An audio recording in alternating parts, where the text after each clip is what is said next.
So Warzone Season 1 has just launched, and in the game, weapons have a lot of weapon levels you need to get through to get the new attachments, grind for camos, and obviously so you can go on high streaks and that kind of thing as well to do well in the game. So today I'm going to be sharing the fastest ways to level up your guns by getting more weapon XP in Warzone Pacific and the new Caldera map for Season 1. If you want to know how to level up your weapons fast in Vanguard Season 1, so either in multiplayer or zombies, I will have a separate guide for that. I did that the other day, so feel free to check it out. There'll be a card for that on screen or a link in the description, but today we're just going to be focusing on Warzone, and specifically we're going to be talking about Warzone itself, all the different kind of tips and tricks in the game, and then we'll talk about some weapon XP boosts in the game that can help with increasing that amount of weapon XP you earn even more to make the grind as short and as quick and as easy as possible. Now I recommend staying tuned until the end of the video so you don't miss out on any important tips, but if you do want to jump to a specific part of the video, there will be timestamps in the description, and obviously feel free to check it out. I'll have playlists and videos for, camo guides, best class setups, tips and tricks guides, all that kind of stuff, how to level up your battle pass fast on Vanguard and Warzone, all those kind of guides. Feel free to check them out again, links in the description and card on screen. Without further ado though, let's get into the tips for Warzone weapon XP. So the first thing you can do, which is really easy, is you want to get as many kills as possible with your weapons that you need to try and level up in the pre-game lobby, especially plunder as you get your custom loadout and so on, obviously, and these count towards your weapon levels. So definitely make use of that pre-game lobby. Don't think it's pointless. You want to try and get at least sort of 2 to 3 kills minimum to try and help you boost that weapon XP a bit more. So it doesn't matter too much, but it can be quite a good bonus just to add on. So get as many kills as you can in the pre-game lobby. That's the first thing. Two of the main things in terms of boosts would be equipping the surplus kit attachment. So this attachment actually gives you a 20% boost for operator, normal, and also weapon XP. So once you equip this attachment, 20% more weapon XP literally just from putting it on. So if you've got it unlocked, definitely make use of it. It's really useful. Just as a side note, this attachment actually is currently not working in the game, and therefore it actually currently doesn't have any effect on XP rates, but hopefully this will be fixed in the near future, and that way you will actually be getting a 20% boost for weapon XP like it should work and like it does in Vanguard. Another thing is you want to equip the Pointsman perk. So this is basically a perk in Warzone that allows you to earn more money for completed missions. That's what the description says, but it also gives you extra XP and weapon XP too, which isn't explicitly said in the description, but that is one of the bonuses. And for the Pointsman perk, I just want to point out that this is only really effective for Battle Royale, not Plunder, as the main effect of this perk is to start the contract streak as if you'd already done one contract, because as you know, you've got the normal contract streak, which, after you do one contract, you get a bonus, a bonus, and the more contracts you do, the bigger the bonus.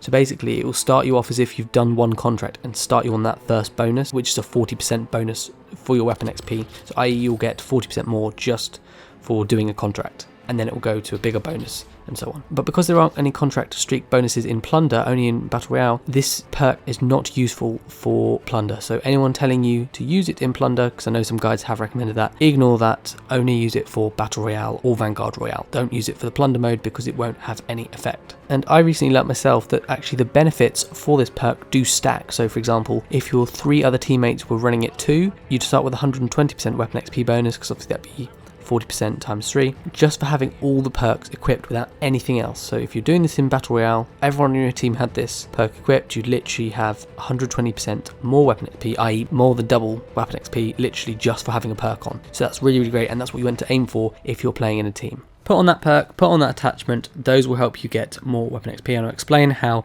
in just a minute. The best mode you want to go for is obviously Plunder, as it's got infinite lives, custom loadouts. Obviously you get to choose which weapon you can play with, so you're getting more kills and more XP with it.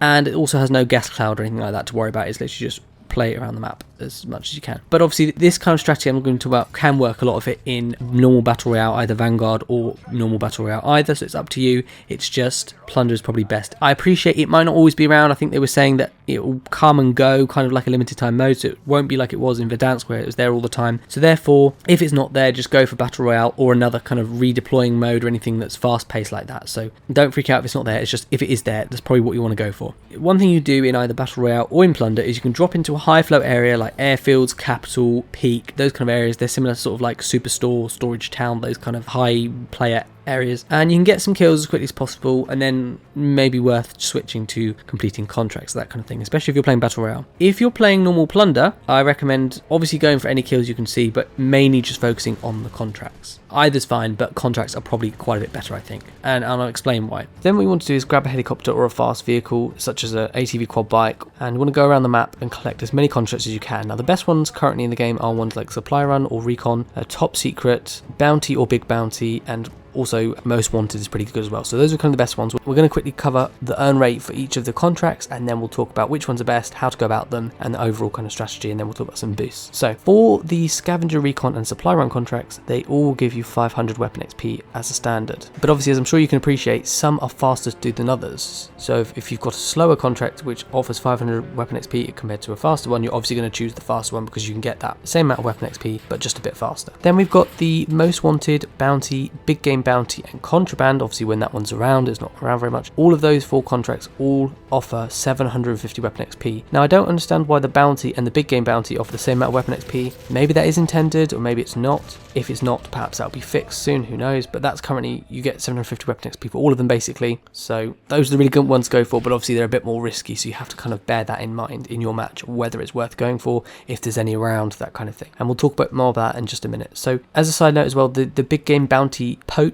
so when someone else kills your bounty before you get to them, you get 250 weapon XP, but for normal bounties, if that enemy is poached, you only get 150. So you get slightly more for a Big Game Bounty, literally for doing no extra effort. So if you're going to come between the two, it's probably worth going for a Big Game Bounty, especially if they're in a high risk area and are likely to die, but obviously it just depends on the scenario in your game. Then the Top Secret contracts offer 1000 weapon XP, so double the amount for like a Supply Run or a Recon or something like that, which is really, really good. Even though these aren't contracts, other kind of methods of getting weapon XP are like for kills. So a kill, I believe, will get you around 275. A kill team wipe, so where you kill the last player of the team alive, you get 450. And then for a Most Wanted kill, you basically get the amount of weapon XP for a kill, but you also get 250 bonus on top of that. So those are kind of the main earn rates. Obviously feel free to do with that information what you will, but now I'm going to talk about which contracts are best, how to go about them, that kind of thing. So obviously I would recommend you guys go for the Top Secret contract. It's the new best one in Warzone, and like I said, it's not around at the moment. When it's back, it will be useful, and it offers a random contract of Supply Run, Scavenger, Bounty, Recon, Most Wanted, those kind of ones. Like I say, it's more risky, but it offers more weapon XP than the standard contract. It actually, like I say, offers 1000, and it's currently bugged in Plunder, giving players excessive amounts of XP, hence it's temporarily been removed until they can fix it, but when it returns, it will still be most likely the best contract to go for, but they will be very popular, so go get them as quickly as possible and don't die over it. If there's loads of players around, just go for a different one. The other good ones are obviously like Most Wanted, but you have to survive for 3 minutes, so if you can kind of get to somewhere out of the reach of people, or one thing I could sometimes do is get in a helicopter and just sort of fly around the edge of the map, but obviously, you know, it doesn't always work. It's one thing you can do, but obviously because it takes 3 minutes, you have to survive for that long, it kind of locks you in for the amount of time you've got to go to pick up the contract plus survive for 3 minutes, and then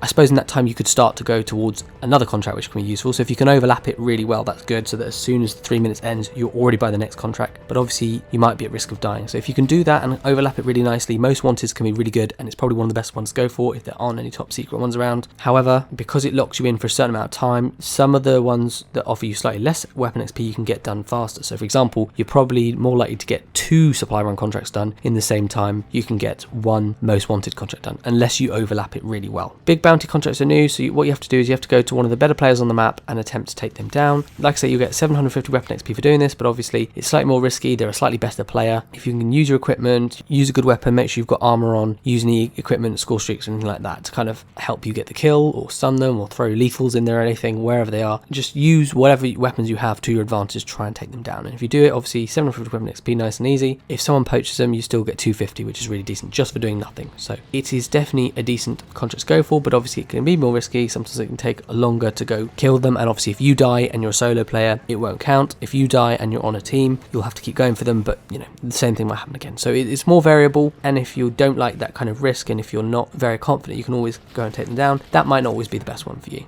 One of the next ones, and this is a kind of tried and tested method which a lot of people love, is the supply run contract, because it's kind of one of the quickest and one of the easiest ones to do. So what you do is you pick up the supply run contract, then you've got 2 minutes to get to the buy station to complete the contract, and you get 500 weapon XP per contract. But obviously it often doesn't take 2 minutes to get there. It often only takes sort of 1, maybe 1.5, and then you can be on to the next contract. So it's actually really quick to get these done, but obviously they are quite popular and sometimes people wouldn't snap them up, but they are still really good, and I still can find normally a decent number of supply run contracts. So you don't need to worry about too much, but I would recommend if you are going for them, try and sort of really rush to get a helicopter or some fast vehicle near the start of the game, fly to the first contract, and then so on. If you find it's taking too long to get across the terrain because it's quite a difficult map, there's lots of uphill, downhill bits, it's difficult to drive over some parts and it can just be very slow. So if you're struggling with that, it might actually be easier just to kill yourself quickly and then spawn in, because you spawn in from the sky, you fly in, and then you can kind of drop down to wherever you need to go. Sometimes you'll be a little bit further away than you need to, other times you can kind of easily just drop down straight away rather than having to run across the map or drive or whatever. It doesn't always have to be using a helicopter or using a bike, but you know, just have to bear in mind and kind of consider what's best for you. Definitely supply runs, you know, if you're not sure about other ones, supply runs are really easy and one of the best ones to go for, but obviously they offer slightly less weapon XP compared to other ones like Most Wanted or big game bounties or bounties, that kind of ones. So it just depends really on how many you're able to do, how quickly, or if you're more skilled, it might be worth going for the ones that offer slightly more weapon XP again. But you want to try and, where possible, kind of overlap these contracts so that you can, as soon as you finish with one, you can quickly get to the next one or be at the next one, activate it, and then keep going on that way. You know, you're not taking too long and not missing out on contracts. Now, if there aren't any supply runs about and you want to do those kind of fast but fairly simple ones, the alternative is something like recon. Now, you could do scavenger, but sometimes they're a bit difficult. It makes you run all over the place, sometimes back and forth, and it can be much more difficult to kind of get them done quickly. So I would say recons are not bad at all. It'll bring you to a nearby area, there's a satellite station, it activates, but it does kind of light up a flare and tell everyone that you're doing that contract in that area, so people can come towards you and die sometimes. It's not very common, but it does happen, and obviously it takes slightly longer to get there, and I think you have to wait at least 30 seconds at the station for the point to be captured. Obviously it's faster if you've got teammates there, but if it's just you, it'll take 30 seconds, so add that onto the travel time. It can be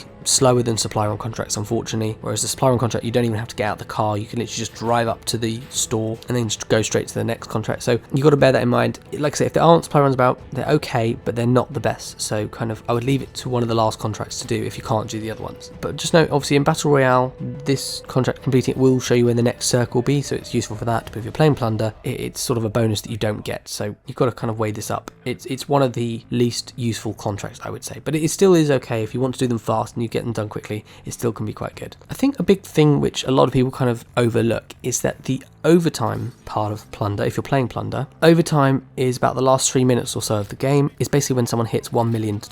After that you get overtime and everyone gets a 1.5 times bonus to the money, XP and weapon XP you earn from contracts or anything else like that. So you want to try and get at least 1 to 2 big contracts done near the end of the game during overtime, because that way you get 50% more weapon XP just for doing the same contract. So if you were doing a supply run, you'd get 750 weapon XP. If you're doing a top secret, you get 1500 XP, although I doubt they'd last too that long in the game. You get the picture. So definitely try and make use of overtime as much as possible, and it kind of offers another advantage that normal Battle Royale doesn't. So definitely bear that in mind. It's another useful reason why Plunder is better than normal Battle Royale for getting these contracts done and getting more weapon XP. Something else which I hadn't realised, but I don't think many people will be aware of, is that when the game is almost finished, if you don't have time to complete another contract, then what you can do is quickly pick up a bounty, or even better, a big game bounty contract, as when the match finishes, if the player you're trying to hunt leaves the game before you after the match finishes, then it currently counts as a bounty poach. So literally after the game ends, it says who's won and all that, just stay there around for a little bit without clicking leave game. If the player you were trying to hunt down leaves before you, you'll get an audio cue telling you that, oh, you know, the person you were trying to kill has been taken down, and therefore you get a bounty poach literally just for doing nothing. So it's really useful if you've got like a little bit left, maybe like 30 seconds or just under a minute, and you're like, I'm not going to be able to get a contract done. Pick up one of these if you can, and like I say, that will give you a bounty poach. The normal bounty poach, like I said, is 150 just for a normal bounty, but if you have the big game bounty, it will give you 250 weapon XP for that poach. So it's always worth going for the big game bounty if you can, but if not, normal bounty is fine. It's just an extra little free bit of weapon XP to kind of make that grind a little bit easier. I think generally doing contracts is great and can be much more efficient than getting kills, especially if you're not as great as a Warzone player. The more contracts you complete in Battle Royale, the bigger the bonus, and therefore the more weapon XP you earn each time. So quickly do as many contracts as you can in a match, and use a fast vehicle like a helo or ATV to travel between contracts fast. But like I say, this bonus only applies to normal Battle Royale and not Plunder, unfortunately. Be sure to kill any enemies you see along the way, of course, even when you're doing contracts, and it's always best to kind of play with teammates, as that way they can help you get the contracts done faster, or even do some of the contracts for you, allowing you to earn the weapon XP rewards too whilst you're going for kills to effectively double the amount of weapon XP earned again, excluding all the other tips I mentioned in this video. So basically, if you get your friend to like do all the contracts, you'll get the weapon XP for it without doing anything, but at the same time you can keep going for kills, and that will get you both the kill weapon XP and the contract weapon XP, and obviously you can then switch if you want to. That's a nice little method, and try and combine all these tips together when you can. It makes things really fast for getting weapon XP. Other sources of weapon XP are getting assists, destroying equipment or field upgrades, although these are small things, they don't offer a lot. And I would say generally just try to kind of scout out enemies, making use of the UAVs, minimap, footsteps, noises, that kind of thing, to find where enemies are and head towards them to get more kills if you are going for kills. Like I say, currently places like Airfield, Peak, Capital, those are kind of the good points, like Superstore and Storage Town. Maybe other points will come along as the game progresses and everyone will kind of descend there to get lots of kills, and if there's any sort of good spot, obviously I'll be sure to mention that to you guys in the future, but right now those kind of seem the best places to get kills. Finally, some last minute weapon XP boosts other than the ones we talked about. The main ones are obviously the double weapon XP weekends and the double weapon XP tokens. So double weapon XP weekends are common, take advantage of these. They'll be around every now and then. They really do help a lot, especially with all these other tips. So definitely, like I say, make use of them when they're around. Otherwise, there's double weapon XP tokens. You can get these from like free PlayStation packs from the PlayStation Store. The For You section of the store often has bundles including double weapon XP tokens. Level up your battle pass to certain tiers also will as well. And if you need help with leveling up the battle pass, feel free to check out my guide on that for the new Season 1 content. Just as a quick note though, for double weapon XP tokens, it currently seems that with the new Season 1 update, any XP tokens from the older games like Warzone, Cold War, Modern Warfare do not count when they're activated in that game, and then when you go and play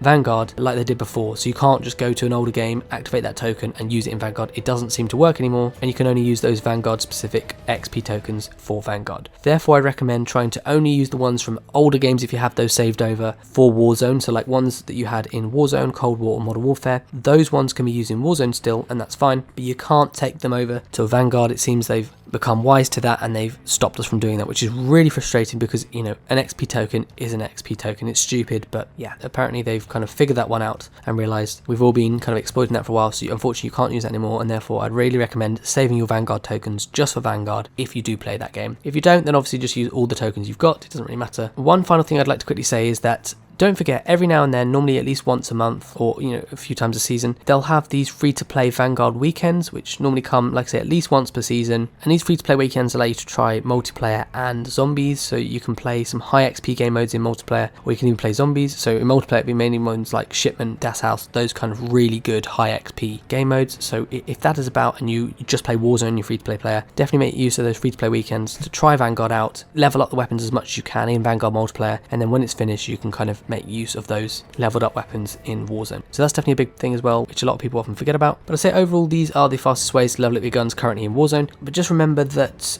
I would say overall, at the moment, it seems Vanguard, especially multiplayer, is still slightly better than Warzone. So what I recommend is, if you do play Vanguard or you got Vanguard, definitely go and check out my Vanguard Weapon XP guide. I'll leave a card for that on screen or a link in the description. Feel free to check it out, because obviously in this video we only covered the Warzone tips. If you did find the tips in this video useful though, feel free to leave a like on the video. It really helped me out, and it'd be much appreciated so that other people can find the video too. If you can think of any other tips I didn't mention, make sure to share them with us in the comment section, and be sure to check out my Season 1 guide on how to level up the Battle Pass fast in Warzone and Vanguard. I'm currently running a COD Points Giveaway for that, so feel free to check it out. And like I say before, I also make tons of other useful multiplayer and zombies and Warzone guides for Season 1. So if any of this sounds good to you guys, hitting the subscribe button and clicking the bell icon next to it to turn on post notifications so you don't miss out any of my videos would also be greatly appreciated. But thank you all so much for watching, and hopefully I'll see you all in the next one.